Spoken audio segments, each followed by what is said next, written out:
पदावली विद्यापति पदावली मैथिली कोकिल विद्यापति को संस्कृत अवट अपभ्रंश एवं मैथिली तीनों भाषाओं पर पूर्ण अधिकार प्राप्त था। मैथिली कोकिल विद्यापति को संस्कृत अपभ्रंश एवं मैथिली तीनों भाषाओं पर पूर्ण अधिकार प्राप्त था, इसलिए उनकी रचनाएं तीनों भाषाओं में उपलब्ध होती है, जिनका विवरण इस प्रकार है। संस्कृत रचनाएं शैव सर्वसवसार, दुर्गा भक्ति, तरंगिणी, गंगा वाक्यावली। अहवट या भ्रंश कीर्तिलता एवं कीर्ति पताका। अपभ्रंश की कीर्तिलता एवं कीर्ति पताका। मैथिली की पदावली। विद्यापति शैव थे और मैथिल के राजा शिव सिंह के दरबारी कवि थे। मैथिल संस्कृत की शैव सर्वसवसार, दुर्गा भक्ति, तरंगिणी, गंगा वाक्यावली। अहवट की कीर्तिलता और कीर्ति पताका। मैथिली की पदावली। विद्यापति शैव थे तथा मिथिला के राजा शिव सिंह के दरबारी कवि थे। उन्होंने अपने आश्रयदाता राजाओं शिव सिंह एवं कीर्ति सिंह की वीरता का वर्णन ओजस्वी ढंग से कीर्तिलता एवं कीर्ति पताका नामक अपभ्रंश भाषा में रचित काव्य ग्रंथों में किया। विद्यापति की अक्षयकृति का आधार मैथिली भाषा में रचित पदावली है, जिसमें उन्होंने राधा कृष्ण को आधार बनाकर श्रृंगार के अत्यंत मादक एवं मनोरम चित्र अंकित किए हैं। अपनी कोमलकांत मधुर पदावली एवं संगीतात्मकता के कारण विद्यापति को अभिनव जयदेव की उपाधि से विभूषित किया गया है। जयदेव की संस्कृत भाषा में रचित गीत गोविंद में जो माधुर्य है, वही विद्यापति की पदावली में देखा जा सकता है। विद्यापति का रचना काल आचार्य रामचंद्र शुक्ल ने संवत 1460 विक्रमी माना है, किंतु उन्हें उस वीर गाथा काल में स्थान दिया है जिसकी अंतिम सीमा 1375 ईस्वी है। विक्रमी संवत 1375 ईस्वी है। संभवतः प्रवृत्ति की दृष्टि से शुक्ल जी ने उन्हें वीर गाथा काल में स्थान दिया है तथा उनकी भाषा अवट को भी उन्होंने ध्यान में रखा है, जिसमें उन्होंने कीर्तिलता एवं कीर्ति पताका की रचना की। विद्यापति पदावली की विषय वस्तु प्रमुख रूप से श्रृंगार ही है। श्रृंगार के दोनों पक्षों संयोग और वियोग का निरूपण उसमें किया गया है, किंतु संयोग पक्ष की प्रधानता रही है। व्यय, संधि, अभिसार, नक्षिक, सदस्यनाता के मनोरम चित्र पदावली में अंकित किए गए हैं। विद्यापति शैव मतावलंबी थे, साथ ही उनकी कविताओं में गंगा देवी, शिव आदि अनेक देवी देवताओं की स्तुतियां भी हैं, जिनके कारण विद्वानों का एक वर्ग उन्हें श्रृंगारी कवि न मानकर भक्त कवि ही मानता है, किंतु यह दृष्टिकोण अतिरंजित है। उन्हें श्रृंगारी न मानकर भगत कवि मानता है, किंतु यह दृष्टिकोण अतिरंजित है। आचार्य रामचंद्र शुक्ल ने विद्यापति को श्रृंगारी कवि मानते हुए इस मत का खंडन किया है कि विद्यापति भक्त कवि थे। आचार्य रामचंद्र शुक्ल ने विद्यापति को श्रृंगारी कवि मानते हुए इस बात का खंडन किया कि विद्यापति भक्त कवि थे। उनके अनुसार विद्यापति के पद अधिकतर श्रृंगार के ही है, जिसमें नायिका और नायक राधा कृष्ण है। आध्यात्मिकता के रंग के चश्मे आजकल आचार्य शुक्ल के अनुसार आध्यात्मिक रंग के चश्मे आजकल बहुत सस्ते हो गए हैं। उन्हें चढ़ाकर जैसे कुछ लोगों ने गीत गोविंद के पदों को आध्यात्मिक संकेत बताया है, वैसे ही विद्यापति के इन पदों को भी। विद्यापति की श्रृंगारिक रचना में माधुर्य का अद्भुत समावेश हुआ है। पदावली का ये नमूना दृष्टव्य है। कामिनी करय स्नाने, हीरत ही हृदय हने पंचवाने, चिकुर गरे जलधारा, जनी मुख शशि डर रोए अंधारा। कामिनी स्नान कर रही है, उसे देखते हृदय पर कामदेव के पंचबाणों का प्रहार होता है। केसों से जलधारा टपक रही है, जिसे देखकर ऐसा लगता है मानो नायिका के मुख रूपी चंद्रमा को देखकर उससे भयभीत होकर अंधकार हो रहा है। कामिनी करे स्नाने, हेरत ही हृदय हने पंचबाने, चिपुर गरे जलधारा, जनी मुख शशि डरे रोए अंधारा। नायिका के रूप सौंदर्य की झांकी निम्न पंक्तियों में देखी जा सकती है। चांद सार लय मुख घटना करो, लोचन चकित चकोरे, अमीय धोए आचन धरी, पोछल दह दिशी भेल उजोरे। नायिका के अद्भुत सौंदर्य का निर्माण विलक्षण ढंग से हुआ है, मानो विधाता ने चंद्रमा के सार तत्व को लेकर उसके मुख का निर्माण किया है। नेत्र तो चकोर है ही, अमृत तुल्य लावण्य वाले अपने मुख को धोकर जब उसने आंचल से पोंछा तो उसके प्रकाश से दसों दिशाएं प्रकाशित हो गई। चांद सार ले मुख घटना करू, लोचन चकित चकोरे, अमित धोय आचर धनी पोछल दह दिस भेल उजोरे। राधा कृष्ण के प्रेम की तन्यता का चित्रण का निम्न पद में देखा जा सकता है। अनुखन माधव माधव सुमृत सुंदरी भेली बधाई।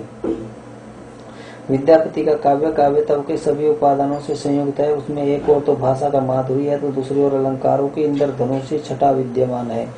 विद्यापति ने सौंदर्य चित्रण के लिए जिनकी उपमाएं प्रस्तुत की है, आके हिंदी कवियों ने प्राय उन्हें ही ग्रहण किया है। उन्होंने प्रवृत्ति भक्ति साहित्य एवं रीतिकालीन साहित्य को बहुत कुछ परंपरित रूप में दिया है। उनके प्रभाव की गुण प्रवृत्ति हिंदी साहित्य में अनेक रूपों में देखी जा सकती है। राधा कृष्ण का आश्रय श्रृंगार का जो उन्मुख चित्रण हमें रीतिकालीन कवियों में दिखाई पड़ता है, उसका मूल स्रोत विद्यापति पदावली को ही समझना चाहिए। वे हिंदी के सशक्त सक्षम कवियों में से एक है तथा उनका काव्य आज भी लोकप्रिय है। अनिल अत्री, दिल्ली। आदिकालीन लौकिक साहित्य। आदिकालीन लौकिक साहित्य। आदिकालीन काव्य ग्रंथों में से कुछ लौकिक साहित्य के अंतर्गत आने वाले ग्रंथ भी है, जिनमें प्रमुख है ढोला मारूरा दुहा, जयचंद प्रकाश एवं जयमेक जस चंद्रिका, वसंत विलास, खुसरो की पहेलियां।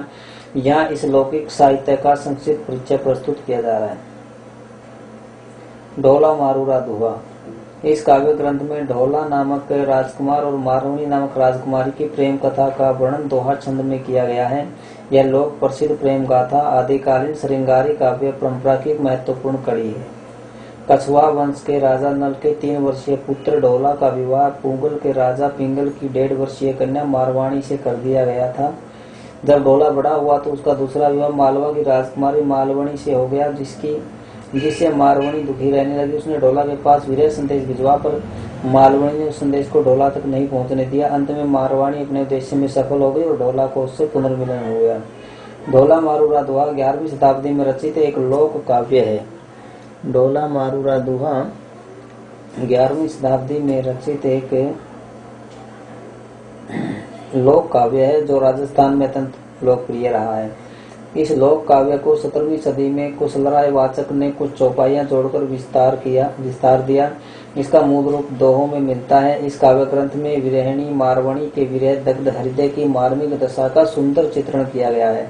प्रेम का सात्विक सरस रूप इस काव्य में उपलब्ध होता है। संस्कृत के प्रेम काव्यों को आधार पर इसमें विरह निरूपण किया गया है।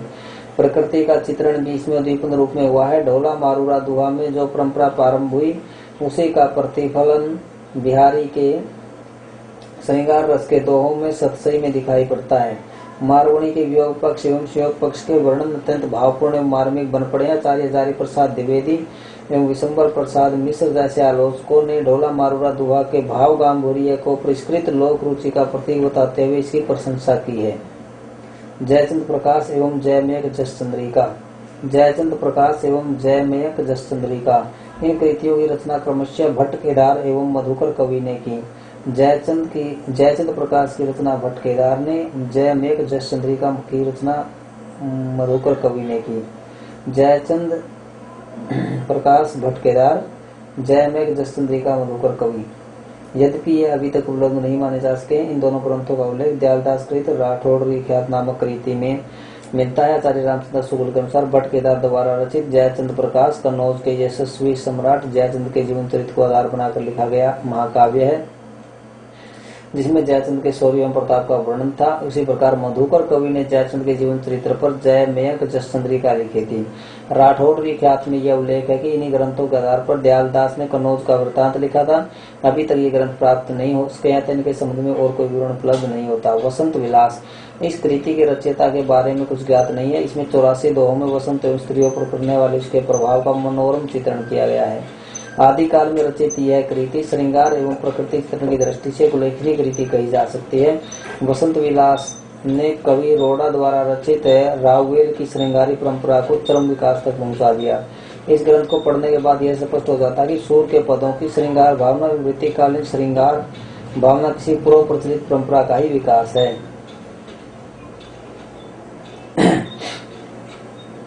खुसरो की पहेलियां। अमीर खुसरो का रचनाकाल 1283 ईस्वी के आसपास है। वे एटा जिले के पटियाली गांव के रहने वाले थे। तथा बड़े विनोदी, मिलनसार एवं साहित्य कवि थे। उनके लिखे 20-21 ग्रंथ अब उपलब्ध होते हैं, जिनमें प्रमुख है खालिकबारी, पहेलिया, मुकरिया, दोषखून, गजल आदि। खुसरो ने प्रमुख रूप से मनोरंजक साहित्य की रचना की। उनका साहित्य इतना लोकप्रिय था कि उसमें अन्य लोगों ने बाद में अपनी पहेलियां जोड़कर प्रशिक्षित अंक बढ़ा दिए। खुसरो एक प्रसिद्ध संगीतकार भी थे, इसलिए इनकी रचनाओं में संगीतात्मकता दिखाई पड़ती है। खुसरो की भाषा खड़ी बोली का वह रूप है जो आधुनिक खड़ी बोली का है। उसमें उक्ति व चित्रे की प्रधानता है। डॉक्टर रामकुमार वर्मा के अनुसार अमीर खुसरो की विनोदपूर्ण प्रवृत्ति हिंदी साहित्य के इतिहास की एक महान निधि है। मनोरंजन और रसिकता का अवतार यह कवि अपनी मौलिकता एवं विनोद प्रियता के कारण सदैव स्मरणीय रहेगा। खुसरो की भाषा बोलचाल की हिंदी है। उनके काव्यों का एकमात्र उद्देश्य जनता का मनोरंजन था, अतः बिना किसी लाग लपेट के सहज स्वाभाविक भाषा का प्रयोग उन्होंने अपनी रचनाओं में किया है। उनकी दोषखून, ढकोसले, मुकरी, पहेली, खुसरो ने अपनी कुछ कविताएं फारसी एवं हिंदी मिश्रित भाषा का प्रयोग किया है। पहली रचना की शैली का विकास यद्यपि हिंदी काव्य में आगे नहीं हुआ, किंतु चमत्कार और कौतूहल की प्रवृत्ति ने आगे के हिंदी साहित्य में विशेष स्थान प्राप्त किया। भावों की गहनता की दृष्टि से भले ही खुसरो का काव्य अधिक महत्व का न हो, किंतु सरल सहज भाषा एवं मनोरंजकता की दृष्टि से उनकी पहेलियां हिंदी साहित्य की अमूल्य निधि मानी जा सकती है।